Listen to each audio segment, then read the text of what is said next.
everybody doing today? Isn't it nice to be under the roof, getting a little weather up in the area of life? Thank you guys so much for having me up here. I've always wanted to come to Equine Affaire. It's a dream come true to be here teaching you. Before we even get started, I gotta ask you guys a question. Where did the horse go whenever he lost his tail? To the retail store. Okay, dad jokes are my thing. I kind of like that. I don't know. All right, guys. So this is one of my favorite topics. I think it's not talked about much, but it's what to do with those hot, sensitive, spicy horses. When I first decided, I actually went to Road to the Horse. I was born and raised in Paso showing and competing at the highest levels. If you don't know, Paso are a gaited horse. They're built for endurance up and down the mountains. They're one of the hottest breeds you can imagine. Okay, they're just built to go, go, go, similar to an Arabian. And I went to Road to the Horse and I saw some colts being started, and the world stood still, and I knew exactly what I was born for. I wanted to be the world's best colt starter and a famous clinician, so I can go around and help people, educate people how to work with their horse. First thought is, I want to be a famous clinician. Second thought, how in the hell am I going to be a famous clinician? I come from a breed nobody's ever heard of. All those guys come from quarter horses. Nobody's ever heard of a Paso. So I thought the Paso was going to be my biggest curse. Well, as the years passed by, I figured out that the Paso coming from a hot horse has been my biggest blessing, because our horses, all the educators in the equine community and the horse industry, the famous ones, the ones that have written the books and put out the videos and the knowledge for you guys, they all come from cold horses. And the punchline of any system that's out there, the punchline is to wear them out to get what you want. I went and studied at the School of Equestrian Art in Spain, doing dressage with Olympic champions. And at the end of the day, it was, hey, let's long line them, rig them, and let's wear them down to get what we want. And then with my natural horsemanship mentors, it's, hey, let's round pen as the first step. So let's get in there and let's run them around this round pen until they look at us, which again, warming them up, wearing them down, whatever you want to call it, it's wear them down to get what you want. So many times when we have horses that are hot and sensitive, that they're Arabians or saddlebreds or Pasos, or shoot, even a quarter horse like this that's a little sensitive, we feel like we're retarded. We're doing everything that the book tells us to do, and I've been in this position. Man, I'm doing everything the famous guy told me to do, and my horse still won't do it. For us, for the Paso growing up, if we tried to wear them out to get what we wanted, by the end of the week, they would wear us out trying to wear them out. They would just do hot laps around you inside the round pen and look at you like you're dumb whenever you try to get them to stop. They didn't care. It's like trying to wear out a marathon runner by telling him to run a lap. He'll laugh at you as he runs the lap because he likes to run. So we're going to take some of the myths away from hot, sensitive horses. So right here, we have Miss Sarah. Miss Sarah has an 8-year-old quarter horse, and his name is Cherry. Okay, so Chi here is hot and spastic, can't stand still, reared up on a different instructor. One of the biggest myths, one of the biggest things I see, I have been blessed to get to work 300 or 400 horses a year. And every weekend, we're at a different clinic working another 20 horses. And most of them are hot. Most of them, because we're the folks you call in whenever you have a hot, explosive horse. The biggest problem that we have is when a horse is very sensitive, we treat them like they're sensitive. If you act careful around a horse, you're creating a horse that you'll always have to act careful around. So when a horse is giving you energy, our natural reaction is to shut down, and their natural reaction is to explode, to give you energy to run. So we have to change that. So what I'm going to do with Chi here is I am going to push his buttons, and I'm going to start challenging him for him to freeze and for me to get proactive. So it's going to sound a little contrary to popular belief, but when he gets excited, I'm going to increase my energy level for him to get calm and quiet instead of doing the opposite. My little Arabian or Paso or saddlebred or hot quarter horse or off the track thoroughbred, they start getting spunky and spastic, and the person gets real quiet. Well, guess what? They just got their release. They said, oh, if I act spunky and spastic, you'll leave me alone. You'll stop doing what you're doing. You'll stop spraying the fly spray. You'll stop washing me with the hose. You'll stop kicking me to go forward. We're going to do the opposite of that, and we're going to increase our energy. So I'm going to take Chi here in hand, and we're just going to start from the ground. And the way that we work with every problem horse on this earth, we've been blessed in the last 4 years to go to 18 different countries, go to states all over, and work with all these problem horses. And no matter what your problem is, we're going to start in the natural horsemanship halter, because we always want to start with the simplest thing first. So if you don't mind, I'm going to take him for, feel free to get yourself a seat, and I'll call you over when we're ready. All right, thank you. Awesome chaps and boots, by the way. All right, So the way that we work horses is simple. Assumption is the fatherhood of error. Don't assume anything. So many people have gotten broke off their crazy Uncle Bob's horse, right? The awesome thing about horses is they are so honorable that they'll tell you exactly who they are. You just have to ask them the question. Okay? If you get surprised on a horse, you didn't ask them the question, because if you would have asked them, they would have given you the right answer. So just right here, how a horse treats you on their saddle is almost irrelevant. Okay? What I mean by that is there's no natural way for them to communicate when you're on their back. It's not natural for a predator to be on a prey animal's back if they're not eating them. How they treat you on the ground is how they feel about you. And we're going to start right here in kindergarten. Kindergarten is respect. And when a horse is just so happy and content to come inside my bubble, that's not respect. If I was the alpha mare, he wouldn't just walk into my bubble like he knows me. So why does he dare walk in my bubble here? So that's the first thing that we're going to start with. To pass kindergarten, all he has to do is stay outside of my bubble and back with no physical pressure. And we're going to do that by stopping and turning. So the awesome thing about sensitive horses is whenever they're sensitive, they also give the pressure because they're sensitive. Thank you, sir. People say, why would you stop and turn? Why would you stop and turn like that? This horse he's 8 years old. He's been walked his whole life. As soon as I start walking, he says, oh, I know what I'm doing. And he's looking over here for you, looking around, looking at the birds, It's very easy for him to get startled. I don't want him to be my pet. I want him to be my dog that does obedience, that he's right here 100% of the time looking at him. If you want to gain that horse's respect, you have to give him a reason to respect you. I want you guys to think about the 4 or 5 people in your life that you truly respect. Now, how many of them haven't given you a reason to respect them? Well, I already know the answer is 0. Because in this life, respect isn't given, it's earned. So if I was another horse out in the field, it would be kicking and biting and running into him to gain his respect. I'm a person, so I'm going to get him to back up to get his respect. Have you ever noticed you put any horse out with a new herd, the first thing they do is they come up and they smell each other, then they take off running, bucking, and kicking? People think, oh, how cute, they're playing. They're not playing. They're deciding who's on top of the totem pole.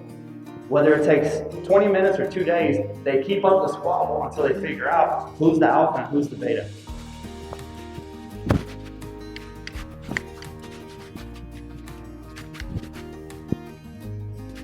So what I want you to notice is when he came in, he couldn't stand still. He's walking all around my rider. He's dragging her around.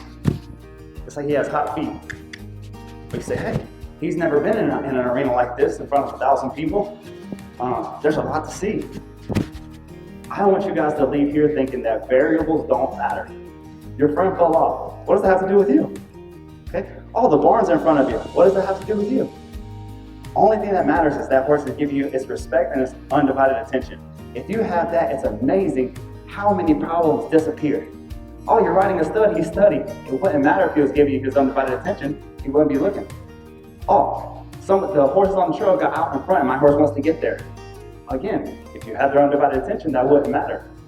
And the reason we start from the ground is if I can't gain this horse's respect from the ground and get his attention right here with 2 feet in the dirt, as strong and as balanced and as confident as I'm ever going to be, I'm definitely not going to get it in the saddle.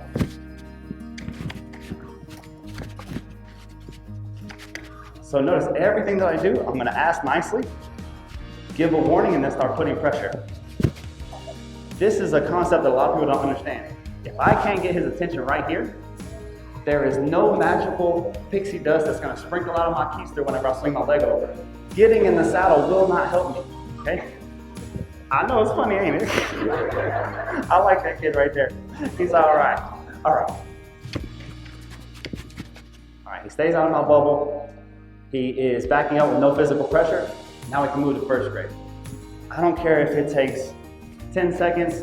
I don't care if it takes an hour. If a kid can't pass kindergarten, they have no business in first grade. If they can't pass first grade, they have no business in college. All these horses they're bringing into my clinics because they're the worst of the worst, the nasty of the nasties. And hey, this horse is a bucker. This horse flips over on people. This horse rears. And when I grab it and walk off with it, well, aren't you going to ride it? Why? To show you that you're right, that it bucks? No, they don't pay me to buck. They pay me to fix it. Folks who can't get their horse to do right under saddle, most of them can't lead the horse from one place to another without the horse looking here, dragging them, doing this, that, and the other. Kindergarten, was respect. He stayed out of my bubble. First grade is undivided attention. This is the biggest revolution that we're going to bring to the horse industry, and again, it just comes from coming from a different type of horse. We're going to lunge every horse that we work, but we're going to do it, and we want him to be cold. So we're going to ask him to step off,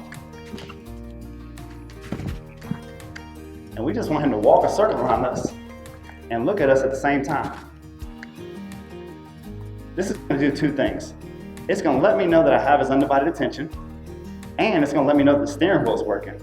If he can't turn his head left and right, with me touching on his face here, I have no business getting in that saddle. If you don't take anything else away from me talking to you today, I want you to remember this. Control the head, control the horse. If you can't control that head, you're not going to control that horse. The only three things he can do in the saddle is butt, run, and rear. All three things, he has to have his head locked out and centered to do it. So if he has the ability, whether he's uncomfortable or spooky or hot or whatever the excuse is, he takes the steering wheel away from me, he is not a safe horse. There you go. So I want to see that bend. Another thing, you see, I'm looking directly at his eye. I know all the books, they tell you to look at their butt. The problem is, if you look at their butt, you can't tell if they're paying attention to you. When I'm looking right at his eye, he's tempted to look at me. All of you ladies have been out at the mall, eating ice cream, been with your girlfriends, and there's a weirdo 3 tables over looking at you. And what do? You say, hey, Susie, there's a weirdo looking at us behind us, but don't look. What does she do? She looks. Then you look away, then you look back, then you look away. Is he still looking? I don't know, but let's look. Well, it's the same thing. When I ask for this horse's undivided attention, I start, put him right outside of my bubble, I look directly at him. Now, if a kid cries, if a bird pops out of the bush, if for whatever reason he doesn't pay attention, I see it and can correct it as soon as I see it. Remember how I was telling you that I don't want this to be my pet? I want it to be my dog that does obedience? Have you guys seen the best obedience dogs? They look like they've been with the exorcist. Their neck is contorted and they look here and there and they walk like this. They weren't born like that. Puppies don't walk around like that. Okay? That attention muscle was built from a young age. They give them a treat. Hey, look up. Hey, look up. As soon as they can carry a collar, they give them a collar. As soon as they can take a choker, they take a choker. And the second it chases a cat, come here. The second it goes to bark off or chase the leaves, hey. Very quickly, it takes very, very little. The second that one link through that collar goes, the dog looks up. Now you have a dog that can go to the military or go to the police and never takes his eyes off of the handler, no matter what. Even if they're in a war zone, even if they go to a riot, they have that kind of undivided attention. Horses have done amazing things throughout our history. They have rewritten our history. They have charged gunfire. You know, they have overthrown empires. You better believe those riders that did that, the horse wasn't worried about was it too hot or too cold. The horse wasn't worried about if their front left them or didn't. They were charging certain death. Well, the way that you can do that and have a horse so honorable is you have to have their respect and their undivided attention. And if you can't do these two things, then everything else you're going to have a lot of resistance and difficulty to the point that you're going to get frustrated and think that your horse can't. So I ask nicely by pointing, wave it as my warning.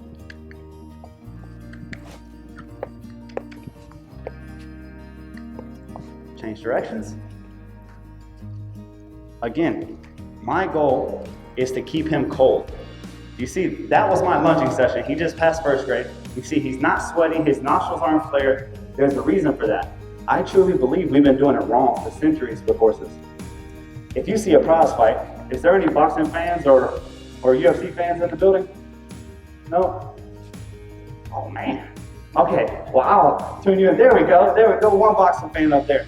Before every fight, you see the cameras in the locker room and they're warming up and they're punching the pass.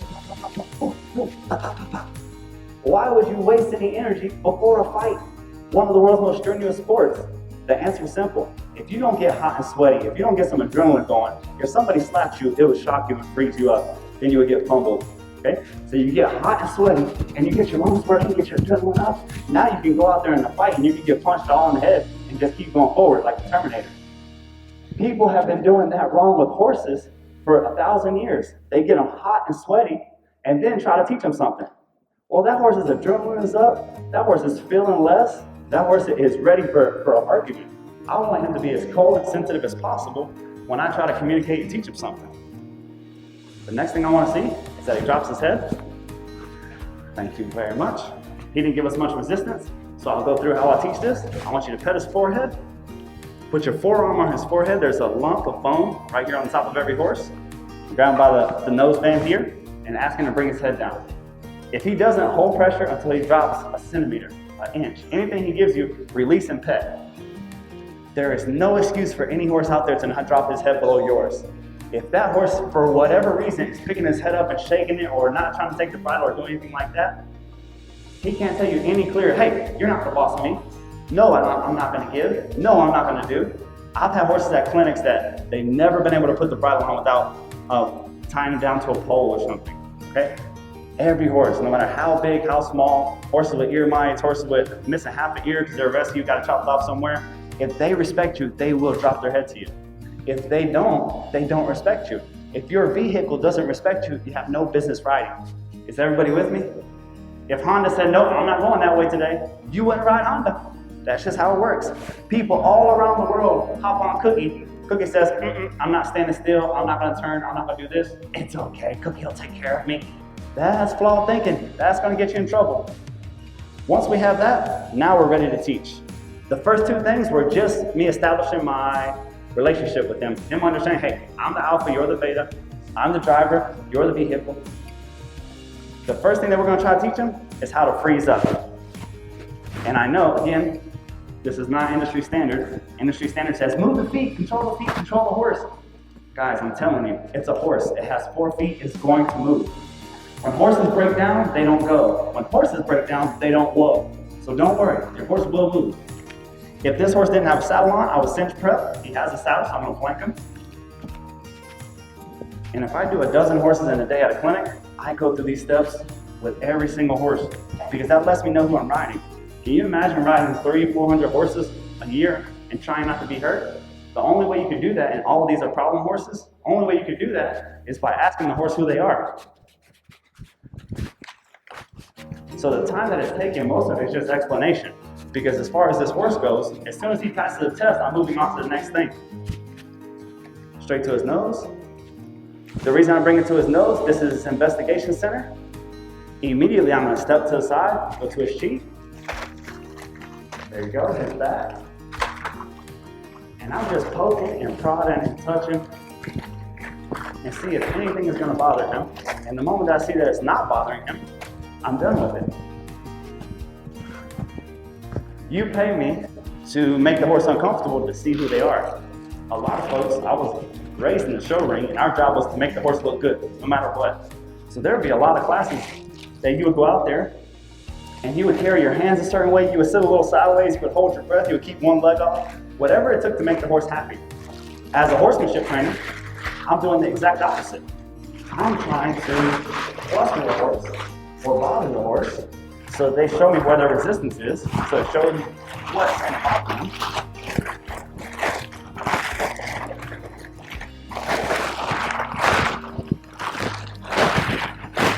Oh, he already looks like Super Horse. You ever wonder how trainers train horses before tarps? So we have 3 senses that we're working on when we're desensitizing. Sight, sound, and touch. The reason the tarp is so used and trainers love it so much because it works on sight, sound, and touch. It's big, it's scary, it sounds horrible, and you can touch them with it. And more importantly, horse trainers are broke, so it's cheap.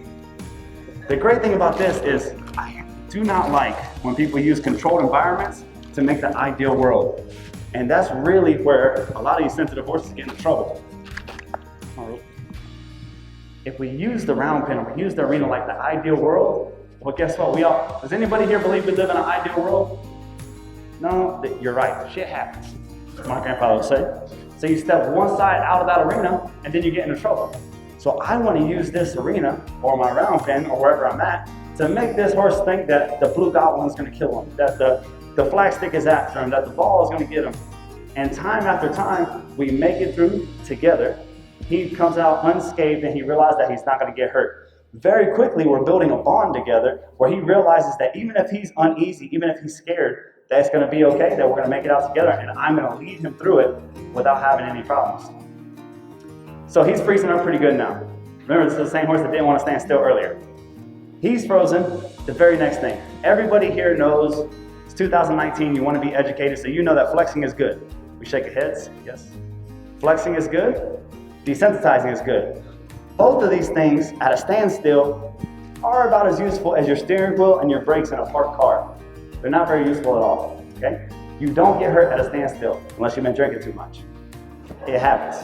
A friend of mine, I Googled it. It's okay. Anywho, so as soon as we make sure that the horse will stand still no matter what's going on, we want to desensitize them and flex them in motion.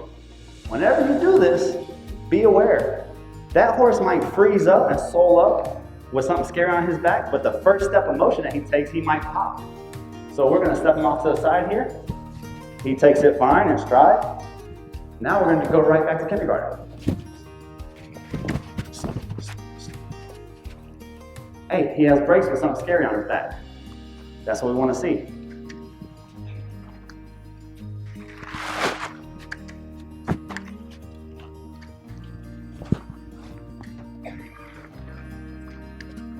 Hey, he has a steering wheel with something scary on his back. Not every horse is going to take it like this. Don't go home and be at ease because you saw one horse do it good. If we did this to 10 horses, 8 out of the 10 are going to be a little spastic for a moment or two.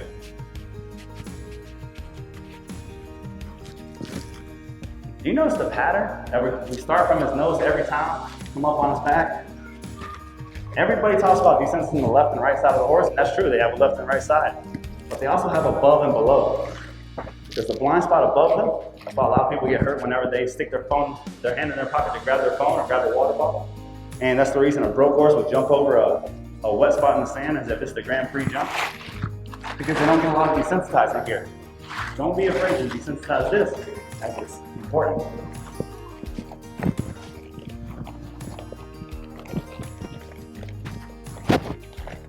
Alright, you grab a set of reins, take your horse for a spin.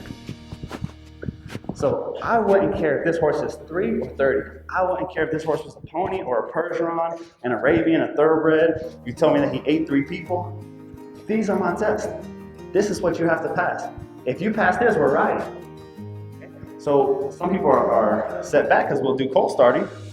And in cold starting, we'll work a horse for 10 minutes, 15 minutes. And hey, it's giving me all the green lights. Why wouldn't I go forward? On the other hand, people will bring me a horse that's been riding for 10 years and it takes me an hour and a half just to get here. Or hey, we need to work it again tomorrow. You have no business riding. And it really offends people because they assume, since the horse has been ridden, that it's safe. And that's not necessarily the case.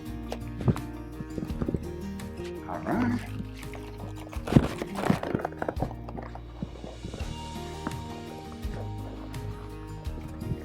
First thing I want to do, get up here and stand still. Before I even move, I have a pre-flight check. I just want to make sure that they can stand still, for one. Number 2, that the steering wheel works. So we're just going to reach down and say, excuse me. So she told me that with one of the other instructors, this horse had reared up on her. When I hear the word rear, I just hear resistance.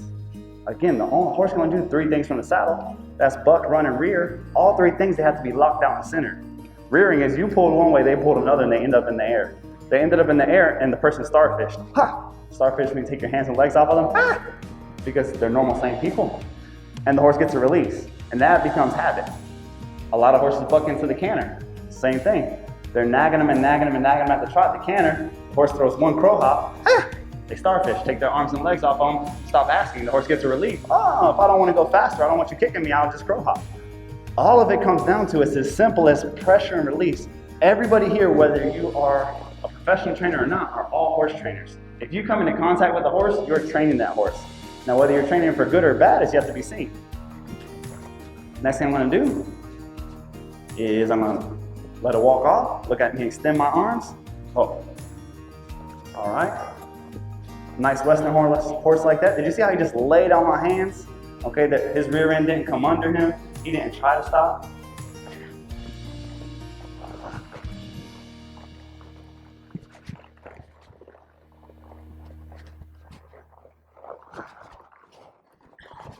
So now, the reason I extend my arms is simple. My hands and wrists compared to his head and neck are minuscule. So if I stop here and he roots out, he takes my hands away from me. Very quickly, he thinks that my hands are movable. I need him to think that these reins are unforgiving, that if they pull, you need to give. Oh, there we go, a lot better. You see, that time he didn't throw his head because he didn't allow me to pressure his face. Whenever I leaned back, he shut down in the back end in his motor and said, okay, I'll stop, I'm sorry. Oh, there we go. See if we get a little back up.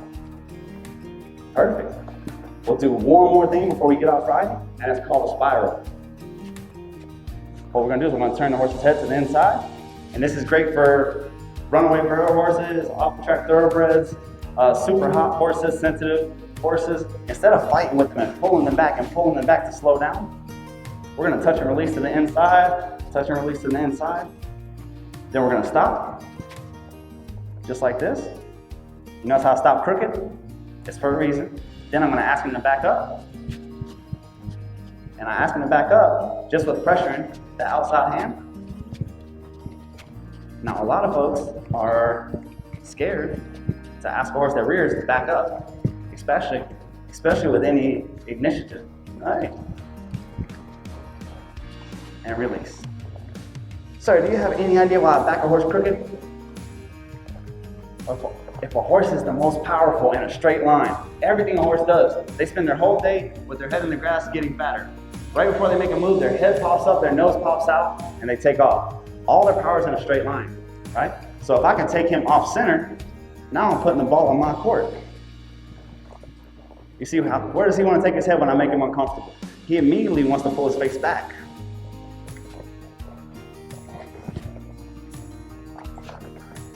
So what she did is what most of us do. Whenever he didn't like that, got easier with her bridle. Okay? Got out of his mouth, put a nice easy bridle on him. But the bridle was never the problem. The bit is not the issue. Oh, but that bit right there makes my horse uncomfortable. Really? That's why your horse is shaking his head? Yes, because it's uncomfortable with the bit. Okay, let me ask you this. Riddle me this. If I put a spoon in your mouth or the doctor puts that little wood thing in dowel in your mouth and says, cough, okay? Is your reaction because you're uncomfortable? No, you don't want to knock your own teeth out. You're going to sit as quietly, as still as possible. So even if the bridle's uncomfortable, if your hands are still and they respect you, they're going to leave their face very still. So if your horse is shaking its head or resisting, it's for two reasons. Either the horse doesn't respect your hands and your bridle, or two, you're moving your hands. Those are the two options. Because even if they're uncomfortable, there we go.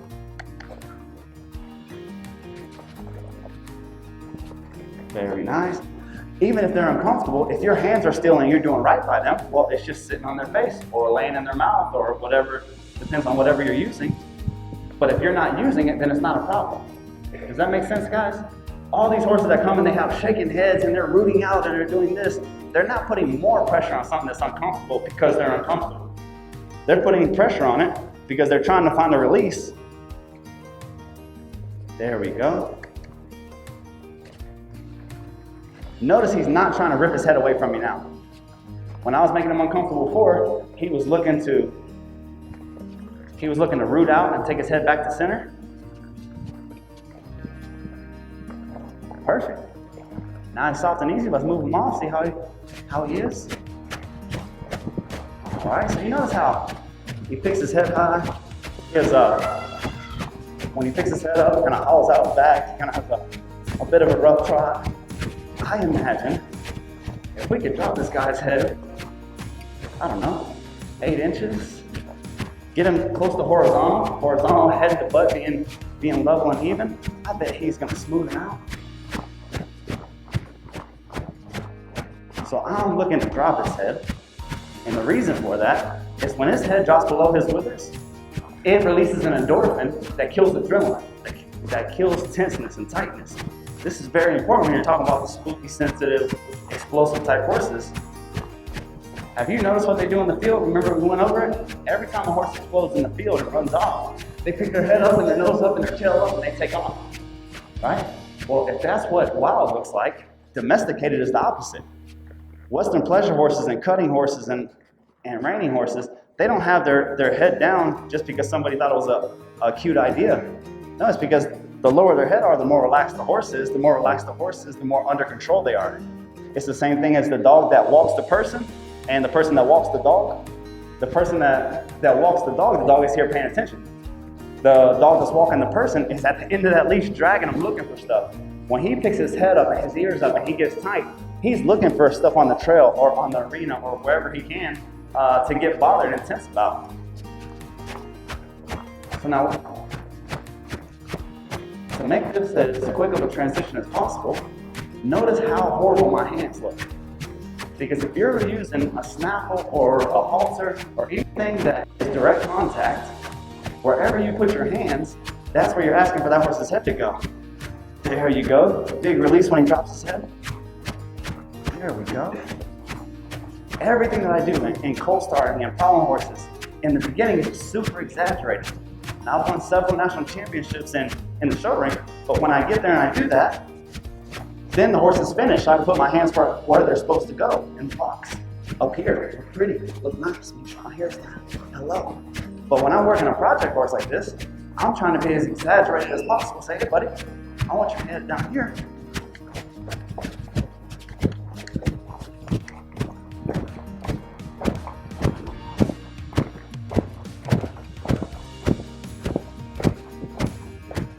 You see somebody passes by, his head pops right back up. We're saying, hey buddy, the only thing I care at this moment is no matter what speed we're going, that he leaves his head down. That's immediately going to round up his back. That's going to lengthen his stride. And people think that their horse is unathletic because it's rough. Oh, it's rough, it's peg legs.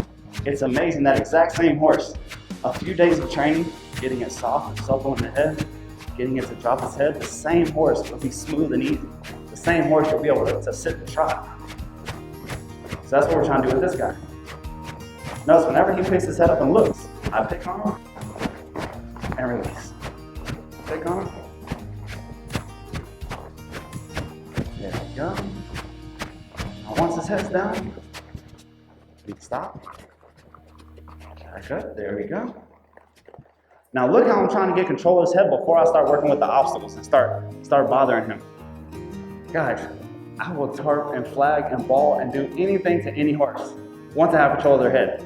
On the ground, if I can't keep them out of my bubble, I have no business trying to spook them or scare them. They will run you over, okay? If I can't turn their head left or right, I have no business trying to spook them because they will either jerk the rope from me, turn their butt around on me, or again, try to run me over. It's the same thing under saddle. On the ground, I made sure I have these things, and now, hey, I'm willing to do anything with you. I'm willing to shoot a gun off you. I'm willing to do whatever. That's how it started from the ground, and the saddle's the same way. I want to make sure that I can disengage your hindquarters.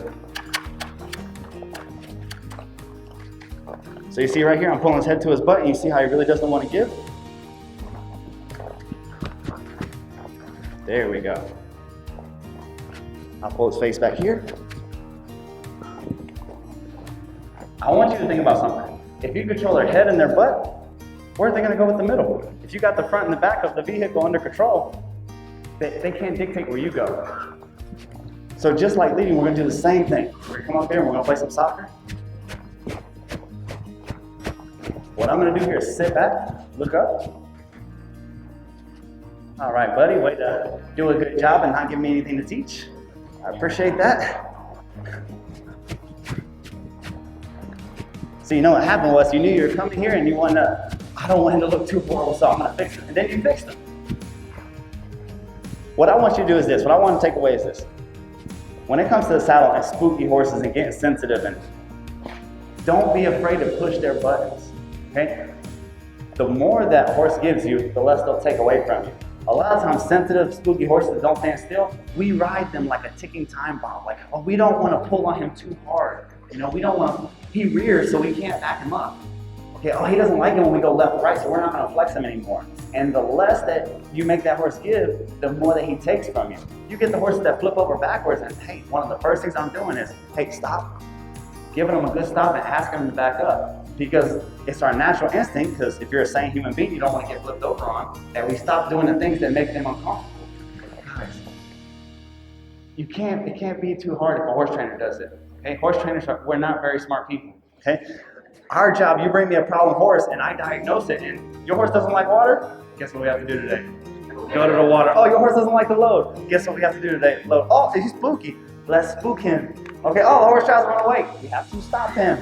The horse has to want to go, go, go. Well, we got to whoa. Basically, your job as a horse trainer is just to do the opposite of whatever bothers the horse. Look for the resistance, and resistance is anything that you want to do that your horse doesn't want to do.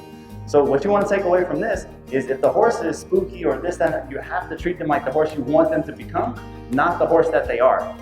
Right? So I just treat him like a dead broke ranch horse, and he hasn't shown us anything else other than being a dead broke ranch horse. And we've tried to push his buttons and poke him and pull him and prod him and see where he can use some help. From this point, it's not even at a sensitive or spooky or anything. He can use some help with his buttons, giving up those body parts better. And notice how I'll use my reins as the manual override. What I mean by that, when I figured out that these things were the manual override and asking with my legs is the nice way to ask. So I ask with the leg, and if they don't move their butt, I can make it happen with their face. Ask for their shoulder, if that doesn't happen, I can make it happen with their face. If anybody's ever had a difficult time moving your horse's body parts, it's not in the body part that's the problem. It's that your horse is too stiff in the face. If they got softer and easier, you would be able to move those body parts. All right, young lady, would you like to ride your pony?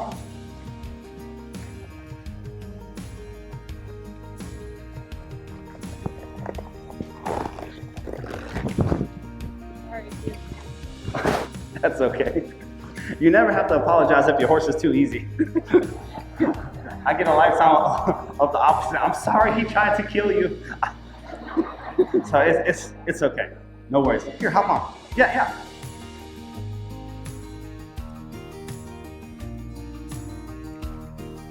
So very rarely, I'm telling you what, we're taking horses that have hurt 2 or 3 trainers, 4 trainers, like on a daily basis.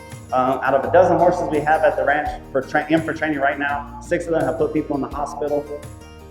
The big secret is to not treat them like that horse, to treat them like the horse you want them to become. A lot of times, a horse like this rears up on somebody because their timing or whatever happened.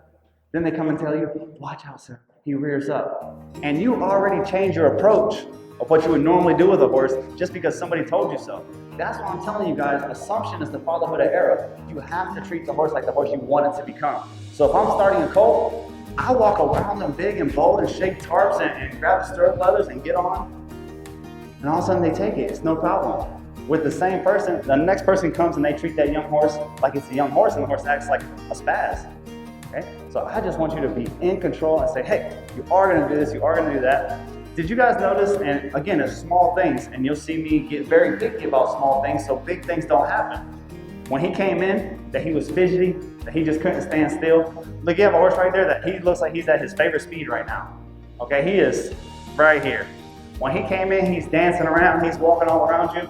That's so common. When I have problem horses come in, I'm working a horse, and I see the next horse about to come in, and they're dragging the person all over the parking lot. And you think, wow, you're getting bucked off of that horse. Why are you riding that horse? If it's dragging you or if it's walking around and you can't get its attention on the ground, if you're picky about the small things, then big things won't happen. I would like you to work on a spiral real quick because it's an amazing exercise that will help you out a lot. So come out here in a circle and you're just gonna start circling to the left, touching, releasing, and like a spiral, it's gonna start off as a circle and get smaller and smaller until you're walking a quiet, tight circle. Yeah, trot is fine. So you're gonna trot it into a walk, right? You trot the circle until it gets so small that he walks. This is great if you have that hot, fiery horse. And remember, the topic of today is hot, fiery horses to calm and quiet. Well, we're doing the best we can with what we got, right? So what she's gonna do is, if she has this horse that's trying to bolt off, that's surgy, that's hot, that's fiery, instead of getting in a tug-of-war match, my grandfather would say, son, don't get in a pissing match with a skunk, you'll lose. You don't get in a tug-of-war match with a horse. So many times whenever this off-the-track thoroughbred, this runaway barrel horse, this gaited horse, we pull on them, they pull on us, and it escalates. What we want to make sure that we're doing is not giving them a chance to fight because we don't want to fight with them, we want to educate them. All right, so I want you to keep pulling that left rein until the circle is turning on itself, right? Until it becomes a walk. So only use your left rein and get more and more bend until the circle stops. And whenever it gets that small that he has to walk because it's so small, I would like you to sit down and stop him crooked, locking your left hand into your leg so that his head stays crooked.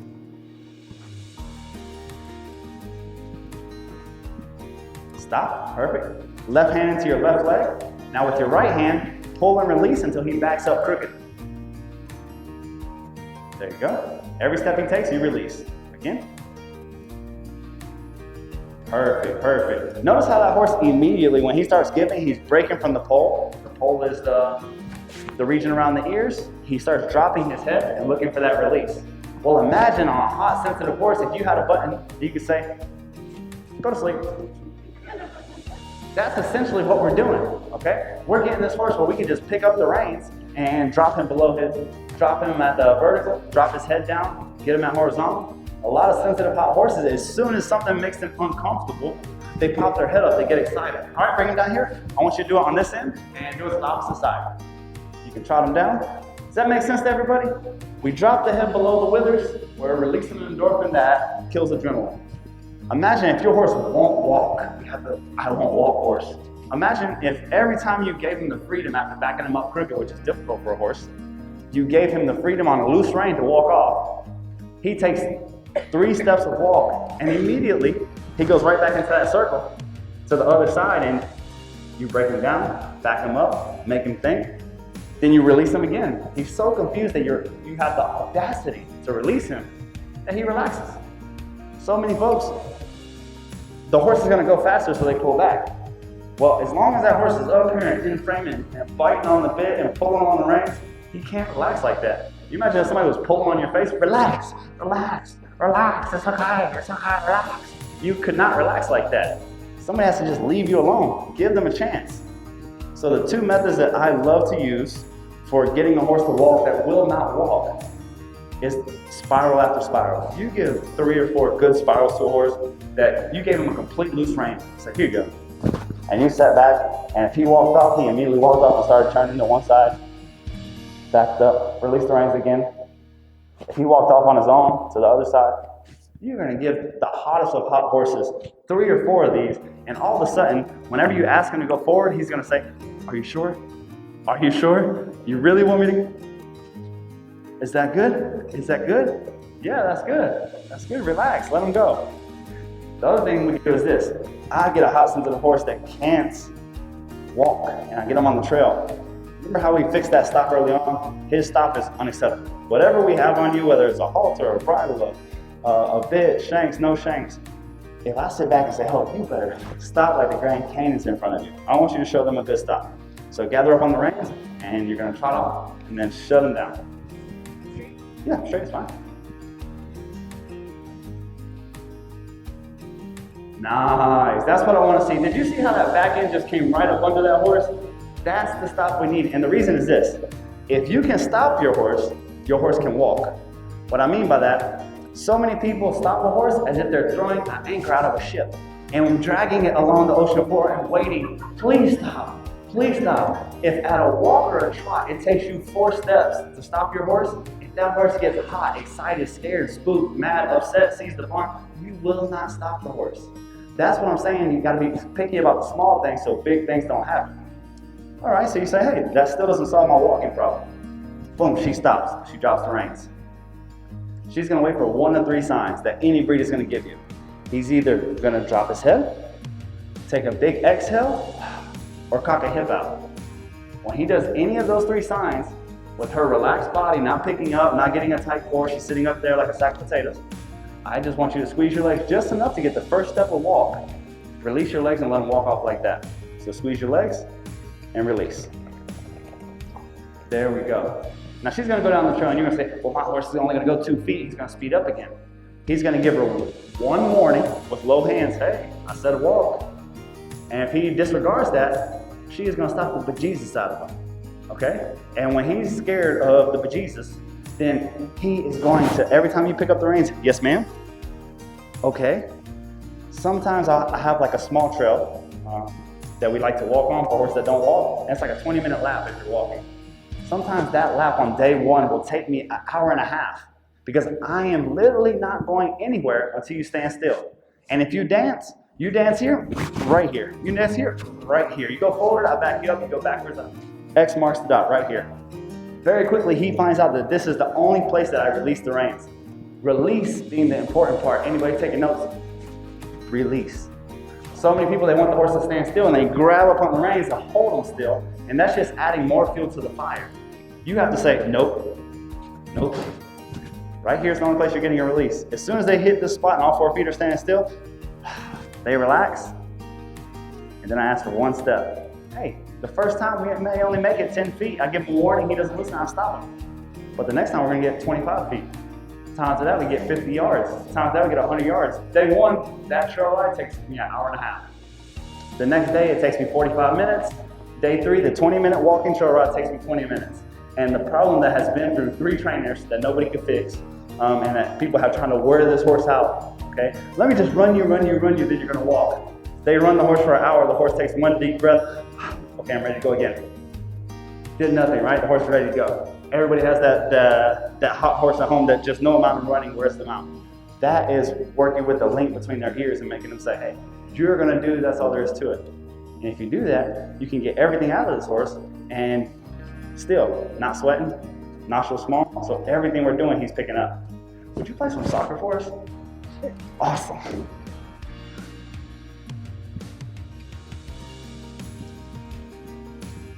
All right, so when it comes to the sensitive horses and obstacles, I want you to think about this.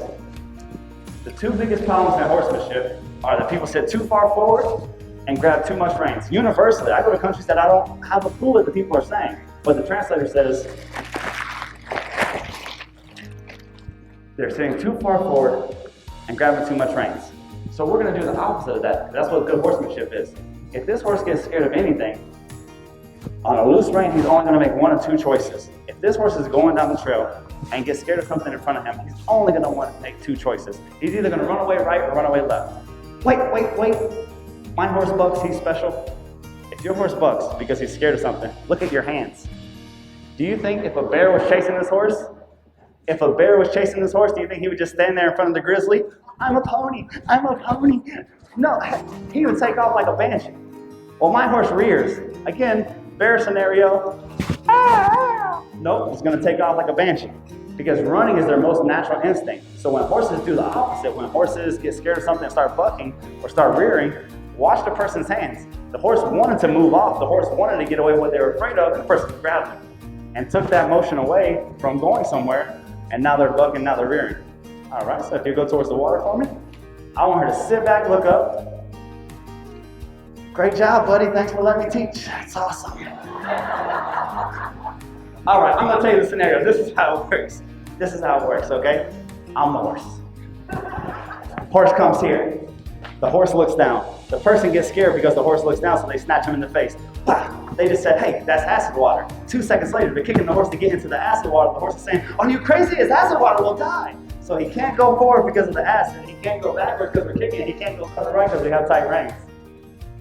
Well, you see, you can only put so much air into a balloon, and then it's gonna pop. And then that horse jets backwards and flips over, or rears, or starts bucking. Same scenario, imagine I had a real spooky horse. He comes here, okay, I'll give you the perfect example. Here lately, I get a lot of warm bloods, okay, a lot of jumpers who start refusing, okay?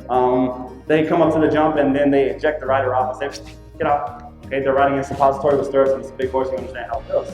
So I get this horse and I get them left and right, just what I showed you here. And I say, okay, buddy, I have no business with a $150,000 jumping horse. I'm a redneck from the woods, but I'm gonna fix you. Let's go. I take him down to the pond. Now I know what you're thinking, Indian style, break him in the pond. That's not what I'm talking about. Anywho, I take him to this pond, and from the field away, as soon as they see that pond, they say, sir, I am a distinguished English chap. I shall not be getting in that water. I'll kill you. And I say, well, buddy, do what you gotta. I give him that complete loose rein that she has there and spank him on the butt. Well, they say, well, I'm about to eject you like I eject all my little English friends. Takes off running. Well, I don't have him by the bit. I'm not pulling. He's free. So then I reach down, okay, and I give him a rollback. I pull on the left rein, smack him on the butt. He turns around ready to buck or kill me or bite me or whatever. There's nobody there.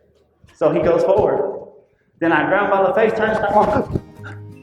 He keeps looking, but there's nobody to fight because I don't have the reins. I have them on a loose rein. Again, and again, and again, and again. And next thing you know, we're right beside this pond that's like 100 yards long. and he is drowning in mental pressure. He's like, meanwhile, I'm like, left, right, left, and this guy he is wound for sound. Next thing you know, he bails off into the water. Big Grand Prix jump. Oh, just water. Who'd have thunk it? From that day forward, I can take this super sensitive, never been exposed to anything, no horsemanship, only jumping his whole life. I can take him to any obstacle on my course. I can take him to any trail through any swamp. And if he gets scared of something, I'll see him. He's 17 hands tall, his eyes get big. I pick up on one rein. He remembers the pressure that he went through, mental pressure. He goes forward instead of backwards. That's how you get the most sensitive horses to go through anything you want. If we had a competition right now, and we're gonna set the record straight, everybody wants the calm, quiet, dead head of a horse. So great.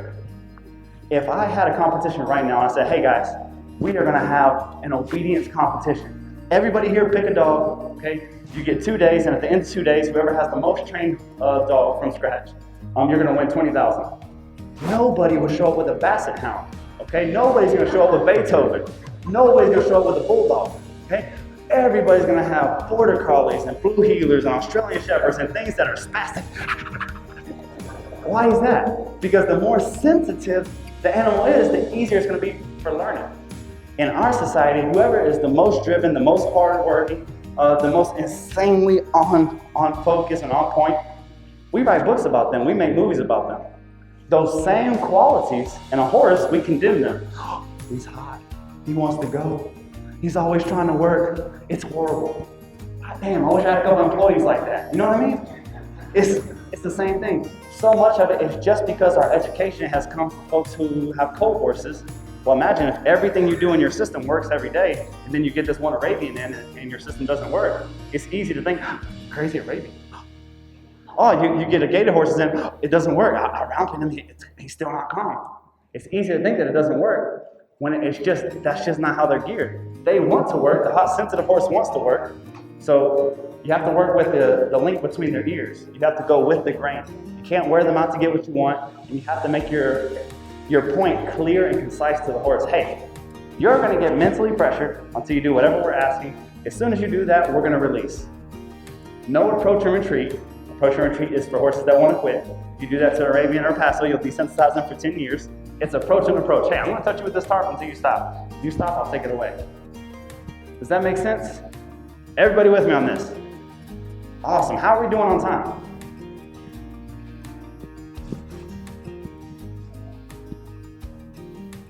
$15 minutes? Awesome.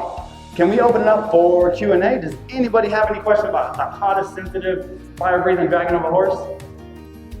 Hey guys, thank you so much for watching our video. Make sure to get in the comments below and give us your feedback. Let us know what all problems you're having, if you're having any problems with the steps, if there's more videos or problems that you would like to see. We just want to better help you bond with your horse and help fix some of your equine problems and reach your equine goals.